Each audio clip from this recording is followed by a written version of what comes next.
How's it going, everyone? My name is Michael SK, and welcome back to Chaos Head Noah. I don't know what's been going on recently. It's all been, as per usual, as confusing as it can be. However, I am heavily predicting that Takumi is probably behind what's going on somehow. We are kind of circling back around to that whole thing that we were told from Yua in the very beginning, that he is responsible for what's happening, which I kind of thought was BS, but multiple personality disorder, maybe there's like multiple antagonists at work. I mean, there's some guy with this Noah project. We have Sua, who for some reason I'm thinking is a little suspicious, and then we have Takumi, he himself being his own antagonist somehow. I don't know. It's all confusing, and there's a lot of investigating that went on in the last episode.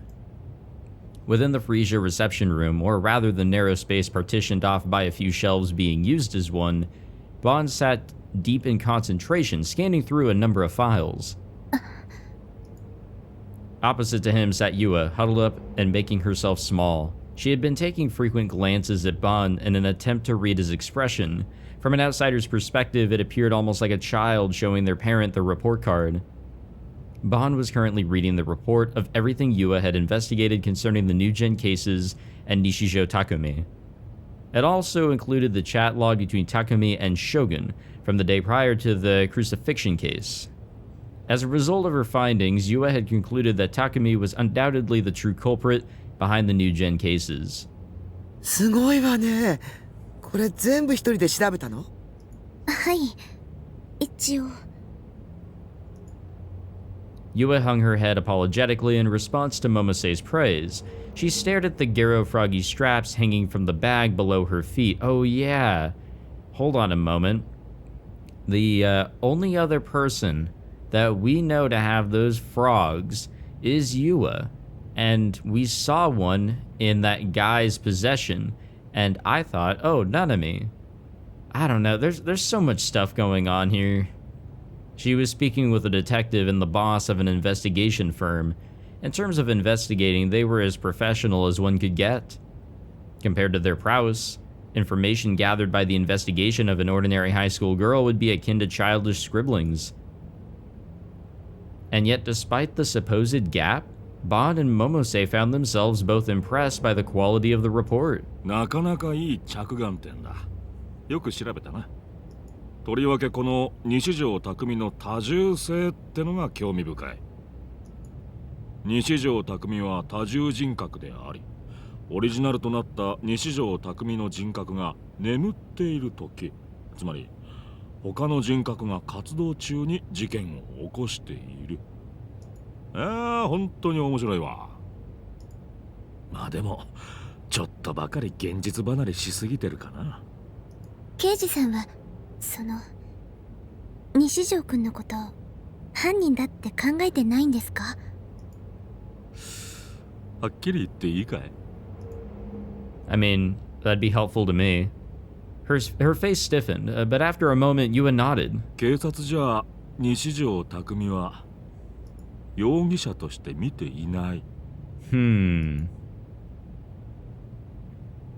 へえ、そうなの。I mean, that is also what Sua said, so maybe it's not a bluff? Maybe it's actual truth? Not just Yua, but Momose gaped in amazement as well. Maybe gasped would have actually been the better word to use there? A wry smile formed on Bond's lips. He leaned back in his seat and rested the back of his head in his hands. 少なくとも貼り付け事件じゃ西条は白だ。遺体を貼り付けていた杭には指紋がべったり付着しててな。西条の指紋を手に入れて照合してみたんだが、全く合致しなかった。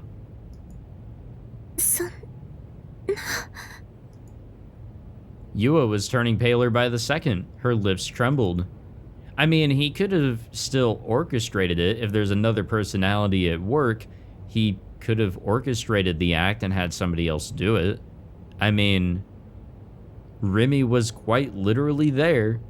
Now that everything she had believed in had collapsed beneath her feet, Feelings of guilt at the awful things she had said to Takumi encroached upon her heart.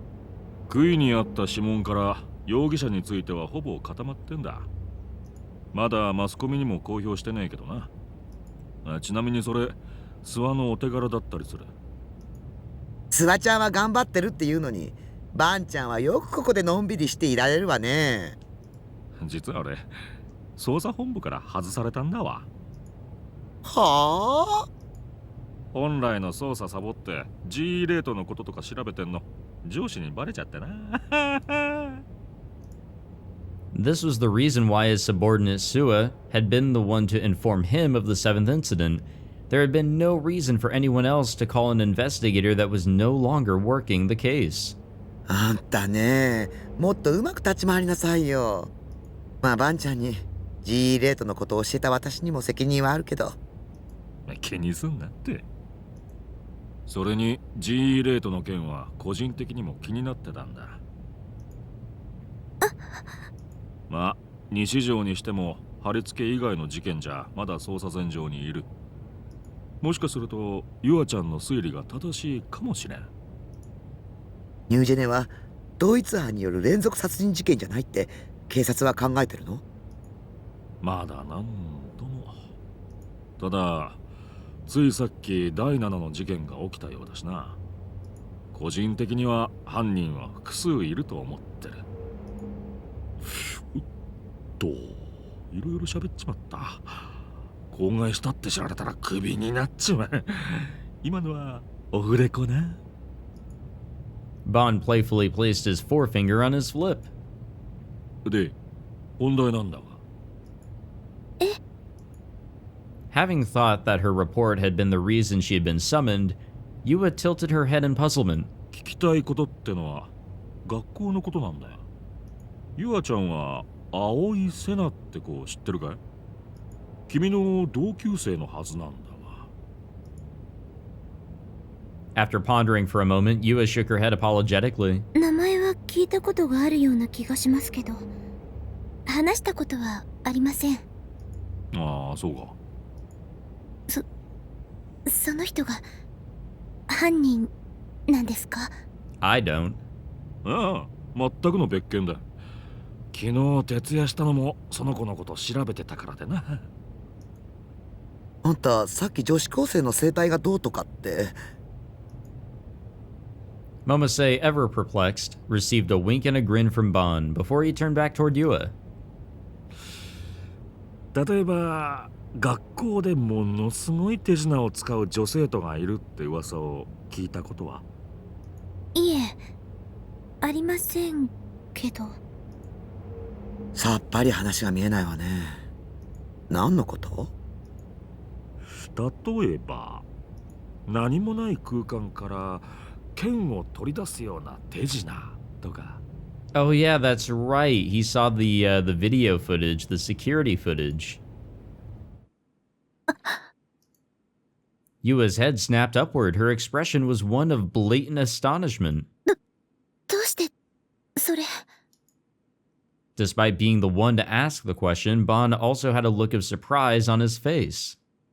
心当たりがあるのかYua hesitated, then after a moment nodded resolutely. どこで見た？駅の近くの地下道です。西条くんと岸本さんが。フェスだな。それで。 Wait, she saw this? Yua briefly recounted her dramatic pursuit from around 2 weeks prior. How she had gone to a manga cafe to meet Nishijo Takumi. How she had been a little forceful when talking to him, causing him to flee. Oh, I remember all that.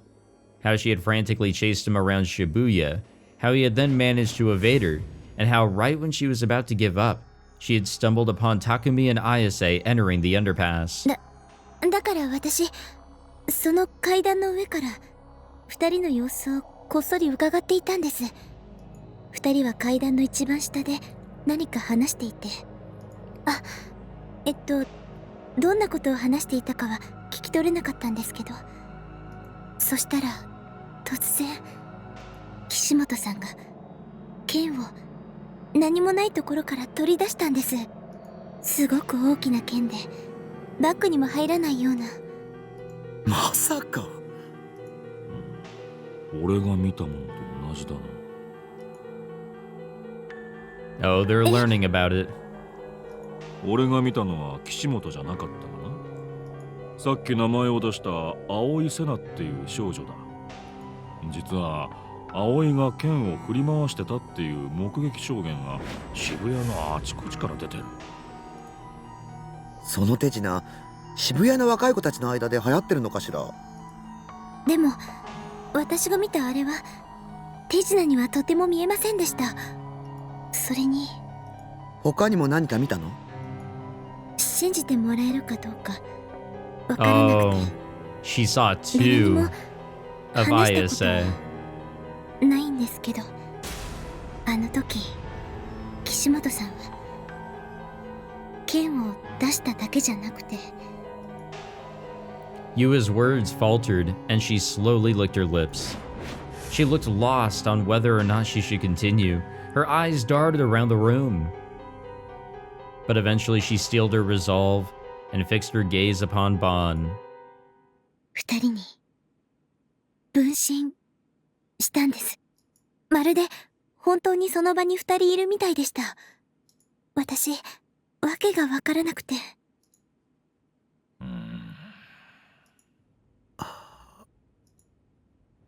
A heavy silence covered the reception room. All three within it were at a complete loss for words.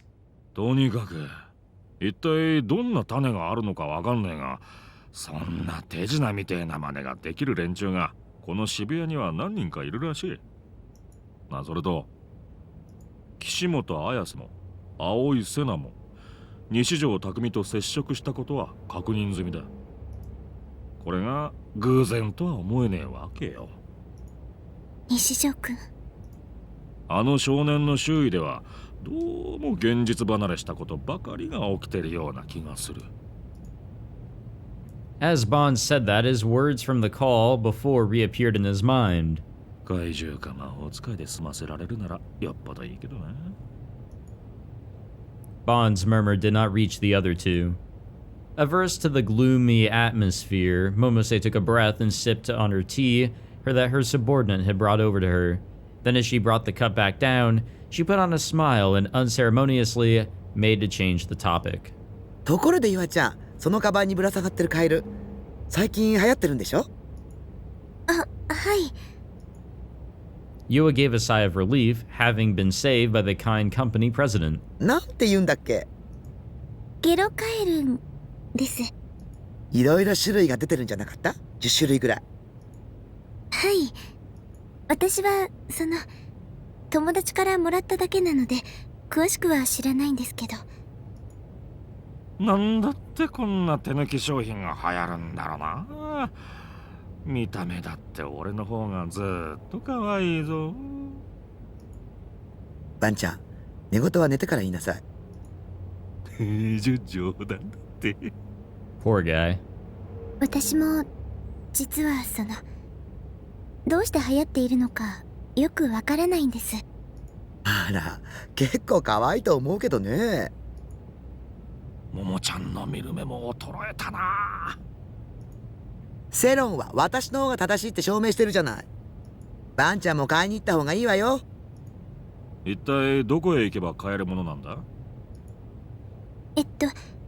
ゲロカエルンの専門ショップがあちこちにあって。専門ショップだ？そこで金曜日に行列に並べば買えると思います。金曜日？ I swear to God, if there's like actually some story relevance to 発 these. 売になるんです。好きな子はコンプリートとか言って全部集めてるみたいで。While Yua was in the midst of speaking, Bon had turned to Momose while scratching the stubble on his chin. 金曜か。流行るとは思えないものが流行ってて、 G レートは毎週末に上昇する。まさかバンちゃん。当たってみる価値はあるかもな。Yeah, I don't know. That would be actually kind of wild. I just thought that they were like a series staple of some sort and nothing really more. They're just a mascot, a little figure, a toy. The second I'd poked my head into school on Thursday, Misumi-kun immediately invited me to go see Ayase in the hospital with him. Given that the idea hadn't even crossed my mind, it caught me off guard. But before I'd even been able to respond, Rimi said that she wanted to come too for whatever reason, and I ended up being swept along with her as a result. Now, let me be clear. I had a heart and all. But considering the menace known as Shogun was drawing closer and closer to me, I didn't think this was exactly the time to show it. I didn't want to die. Coming in through the front entrance, Misumi-kun looked around the lobby in confusion. どうしたの？いや、岸本の病室ってどこなんだろうなって思ってよ。He had seriously come this far without knowing that. This guy was beyond belief sometimes. ここは外来棟だよ。病棟は隣。そうなのか。大臣、しっかりしてよ。AH Tokyo General Hospital. It was the hospital I'd gone to ever since I was a kid. I'd even come here just the other day, so I was pretty knowledgeable on where everything was. Dr. Takashina's face flashed across my mind, and I involuntarily groaned to myself. As we walked to the hospital ward, Misumi turned to me. で、病棟の何号室だと思う？そんなのわかんないよ。This was a general hospital, so there were obviously a ton of different wards and departments. If I had to guess... 多分外科じゃないかな。でももしかすると精神科かも。There hadn't been any visible injuries on Ayase after she'd fallen, and considering she attempted suicide, her mind had likely been brought to the brink, so her being in the psychiatric ward seemed very possible. Even I'd been taken to the psych ward after the uproar at O-Front. タクって物知りだな。常識でしょ、常識。ね、タク。I don't think it's necessarily common sense. I might not have known if I hadn't come here so many times in the past. Right as we were entering the hospital ward, Rimi ground to a halt. 私、お手洗い行ってくる。先に行ってて。With a wave of her hand, Rimi quickly headed back toward the outpatient ward. Thinking that wandering around the ward would cause problems for the patients, we decided to ask for help at the nurses' station, and just like I'd predicted, they told us that she was on the floor for psychiatric patients. Alright. I mean, this we knew.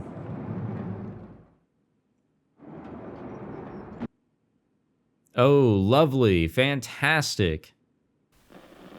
The hospital room had an area of around 10 square meters. There was a toilet to the right of the entrance, and there was a bed near the back. The setting sun shone through the window on the other side of the room. Ayase wasn't in the bed. Based on how the sheets were a little messed up, it looked like she had been there until very recently. Nope, no delusion this time, baby. どこ行ったんだ？さあ。The window was open.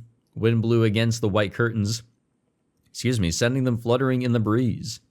For some odd reason, it had caught my eye ever since I'd come into the room. I mean, yeah, it's just sitting there. The big old blade. It felt like a negative delusion could start at any second. One where Ayase jumped from the rooftop and fell past that window. One where if I looked down, I'd find her sprawled on the ground, covered in blood, and with gray matter scattered everywhere. I had to check. I couldn't bear the burning curiosity. As if possessed, my shaky legs moved step by step toward the window. I stood right by it. The sky was dyed an evening glow. It was a crisp fall evening. What might have been below? The very picture of hell itself? With a gulp, I ever so slowly peeked out the window and down toward the ground. There was nothing out of the ordinary. I couldn't see Ayase's corpse anywhere. Guess I'd just been paranoid. But when I went to retract my head in relief, I noticed it. Oh, lovely. On the window 1 story below, a single towel was waving in the wind. I assumed it was just a normal white towel, but words of some kind were scrawled on it in dark blue lettering. Due to it flapping in the wind, I couldn't quite figure out what it had said. Not that I really cared, the words scribbled on some towels shouldn't have bothered me at all. But a part of me still tried desperately to read it. And when I looked closer, I saw... Come on, man. We really just can't escape this anywhere, can we? I was speechless. I couldn't look away. And right after... Oh, cool. The towel was suddenly pulled back through the window. That's pretty kosher of them, isn't it? Almost as if they'd known I'd been looking at the towel at that very moment. No, that couldn't have been possible. Nobody I knew could have been in that room below me. Nobody I knew had been hospitalized. Even if someone other than a patient were stalking me from the room below, it would have been impossible for them to predict that I would peer down from here, right? There were no surveillance cameras in the room. It was all just a coincidence. It had to be. But what if, maybe, just maybe, it wasn't? Well, obviously it's not. Terror creeping up my back, I turned back toward the entrance. There was nobody there. The door was shut. I immediately pulled myself away from the window, feeling incredibly uneasy. Don't think about it. Try as hard as you can not to. This was a coincidence. A simple coincidence. That was what I told myself. 見ろよ、タク。変な本があるぞ。I suddenly realized Misumi-kun was calling me. He had taken a magazine from high up on the shelf and was staring at it fixedly. ヌーだぜ、ヌー。この雑誌、まだ続いてたんだな。New was a magazine that focused on all facts or facets of the occult. Or faucets. Whatever word works there for you. UFOs, aliens, ESP, religion, urban legends, mysterious phenomena, super ancient civilizations, oop arts, etc.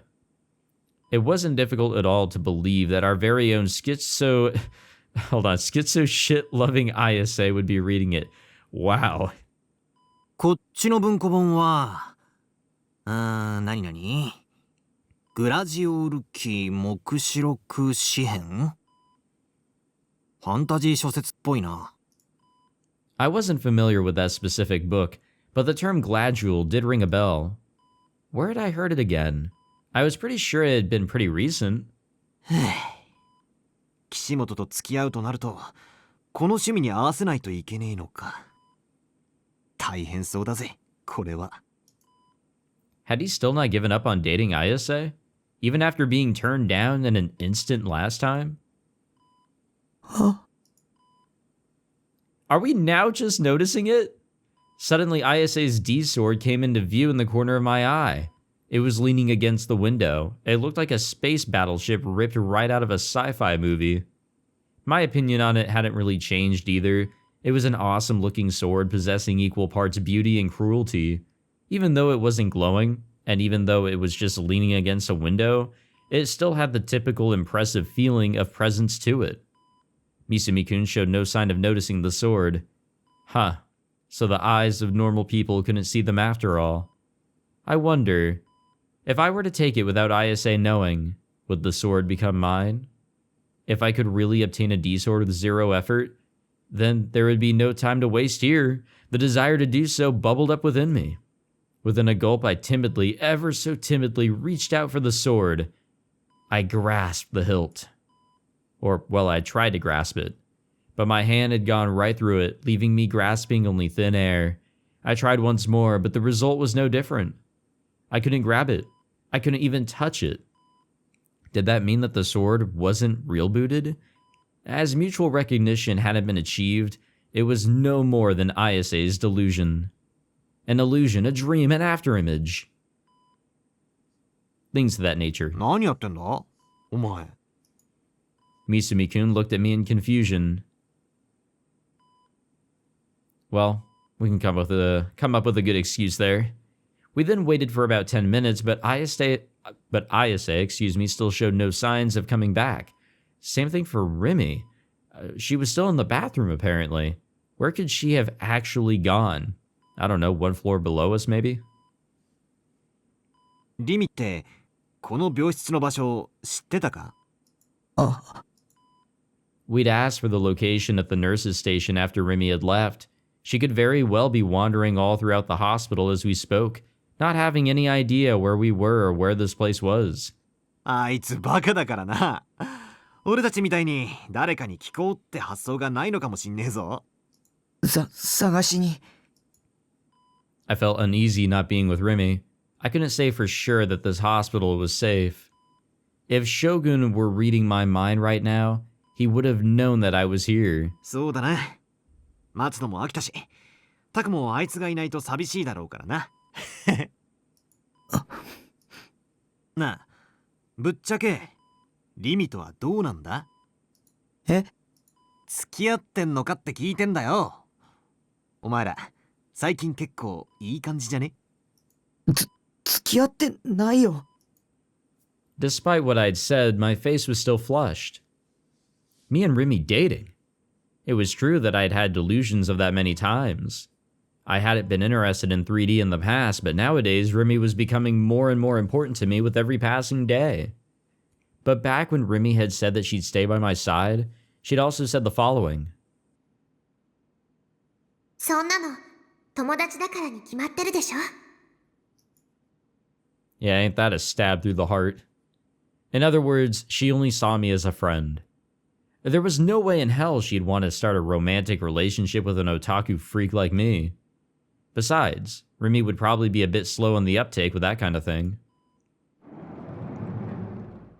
Who do we got? Oh, no, we're leaving. I split ways with Misumi-kun and went to look for Rimi or Ayase. Misumi-kun had gone downstairs, so I decided to take my search above. Amisha! Amisha! Ah, yeah, the psychiatric ward. I passed by an older patient in the corridor, probably around his 50s. That's an older patient? He was staggering down the hall while calling out to someone named Ami-chan over and over. I ignored him and headed further into the corridor. Nobody seemed to mind me wandering around the hospital, maybe since I'd used to come here pretty often. But for every corner I turned and for every door I saw open, I felt my heart rate increase at the thought of Shogun appearing from them. And not only that, but the occasional crazed screams and cries coming from any number of directions weren't exactly good for my mental state. Damn, I'd be shitting bricks. The corridor was uniformly dyed a cream color. Some of the rooms were open, some were closed. And to make sure that there were no signs of Shogun being around, I peeked into a whole bunch of them. Each room had 2 beds lined up next to each other, with person-shaped bulges lying underneath the sheets, likely sleeping patients, but their faces were always a blind spot. I couldn't see them. There weren't many people walking through the corridors. Just the man calling for Ami-chan and a single nurse. Those were the only 2 I'd passed by. I didn't really want to be here. I didn't know why, but that feeling refused to leave me. The atmosphere was heavy. It wasn't oppressive per se, but I had the nagging feeling that I shouldn't be there, or shouldn't have been there. A little further in front of me, the corridor made a 90-degree turn to the right. Did the hospital rooms continue through here? I wondered, and as I pondered that, I cautiously turned the corner. What the fuck? Oh no, it didn't render. And I was immediately met with a wall. It sat in the middle of my path, and in vast contrast to the entirely cream-colored hospital, it was covered in black paint from top to bottom. The fuck? I thought it was just like, oh, you could just walk through and fucking fall. A complete dead end, but yeah, I guess it's just a wall. Ain't that a little peculiar? For some reason, I didn't know, my pulse quickened. I couldn't move even a single step from where I stood. My vision wobbled and shook. Thinking it was vertigo, I tried to close my eyes and massage my eyelids with my fingertips, only to feel my eyeballs twitching beneath them. A chill as cold as ice crawled up from my feet. I stood dead in my tracks, forgetting how to even breathe. I forgot how to fucking talk there for a moment, as staring at the black in front of me. It felt as if it would suck me in. as if it would swallow me whole. A deep, never-ending darkness. Is it a wall or like something you can walk through? Even though there shouldn't have been anyone there, it felt like somewhere, someone was watching me. God's gaze pierced into the nape of my neck. Its presence was on a completely different level compared to how it would be at my base. We're just gonna continue to stand here looking at it? Don't look.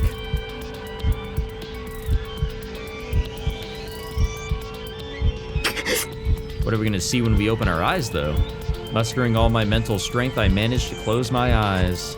I finally was able to breathe again, and I stepped back while gasping for breath. With my head facing down toward the ground, I fled through the corridor. I sped back to the floor with Ayase's room, gasping and wheezing all the way. I touched the nape of my neck and felt sticky sweat oozing from it. But the sweat wasn't just coming from there, my entire body was drenched in it. What the hell was going on? Was Shogun reading my mind? The presence of God's gaze wouldn't go away. My wheezing and shivering refused to calm down. Exhaustion had devoured my motivation in an instant. I wanted to go home. I wanted to have Rimi take care of me as we locked ourselves in my base. It wasn't like me visiting Ayase would make her happy.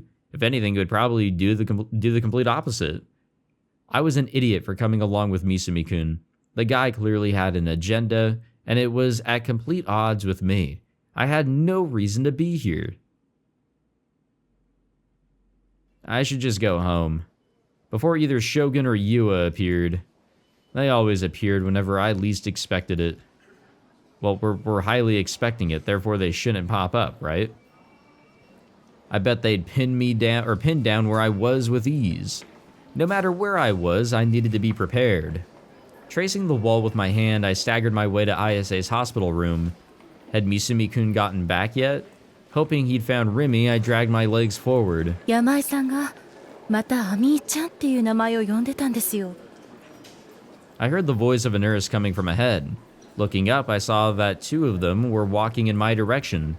One was young and the other was a well-built middle-aged lady. 一体誰のことを探してるのか。それこの病院に伝わる怪談よ。誰も知らない幻の病室があって、そこにアミーちゃんが入院してるらしいわ。もう何年も前からある噂。 What a fun place. I looked back down and waited for the two to pass by. I held my breath to hide my ragged breathing. I couldn't easily tell they were giving me suspicious looks, but they still ignored me all the same. Or I could tell. I don't know if I said I couldn't or could. I don't know what I'm ever saying. After the two nurses passed me, I continued my endeavor and arrived at the nurses' station.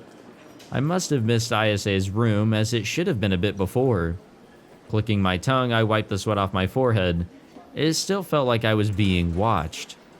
The depths of my chest throbbed with pain. My ears were ringing too. I felt absolutely terrible. My body was a total wreck. I hadn't felt anything like this at all when I had first gotten here. What the hell had happened to me and my body? With the pain overwhelming me and becoming too much to bear, I went to ask for help from the nurses at the nurses' station. Oh, hello. We know this person.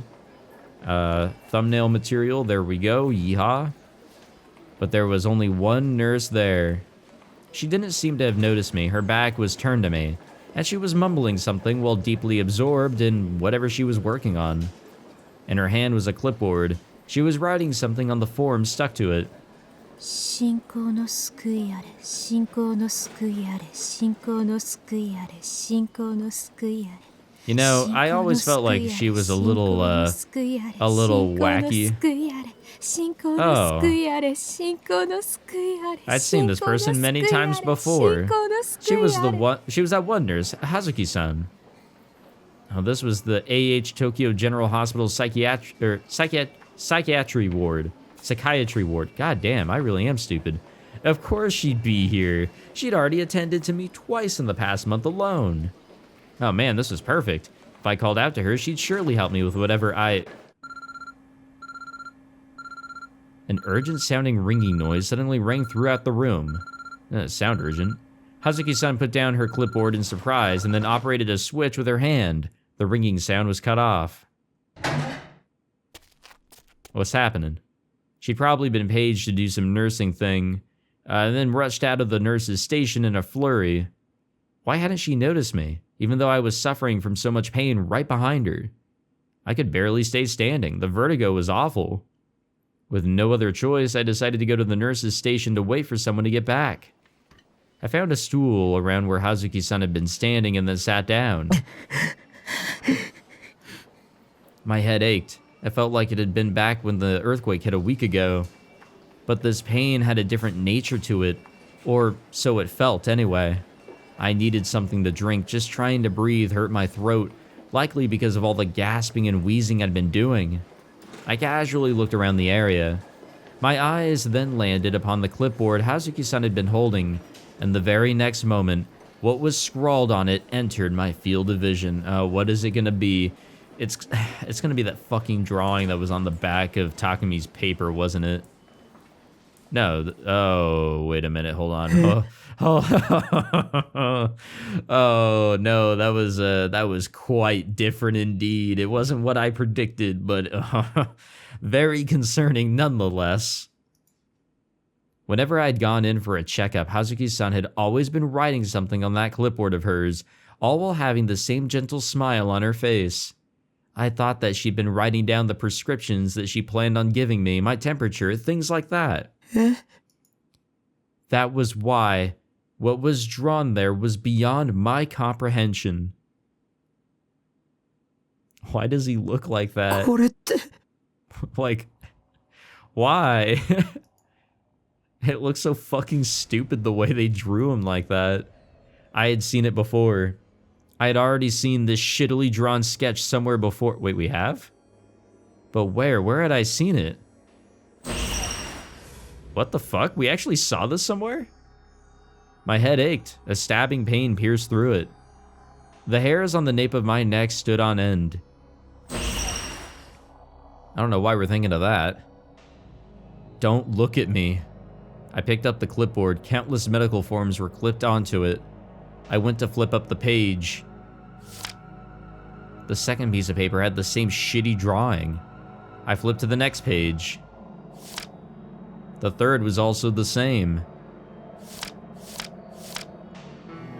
And the fourth and the fifth and the sixth, each and every one of them had the same drawing scribbled on it again and again and again. This drawing. Well, yeah, obviously. Was the crucifixion. When did we see that online, though? That's what I wanted to know. Like, was this something that was, like, before I patched the game? Was there something else on the screen? Was this, like, a drawing that the Committee of Zero did or some shit? And on the 7th page... Of course. I'm not really surprised there. If you guys were, like, expecting, like, a scream or some shit from me there, like, oh my gosh, I can't believe that's what's on the 7th page. No, we've been seeing this shit so fucking often, it's actually getting funnier the more we see it. Alrighty, we'll call it on this episode. I think we're good here. Maybe, I don't know. Oh, how confusing and crazy everything is.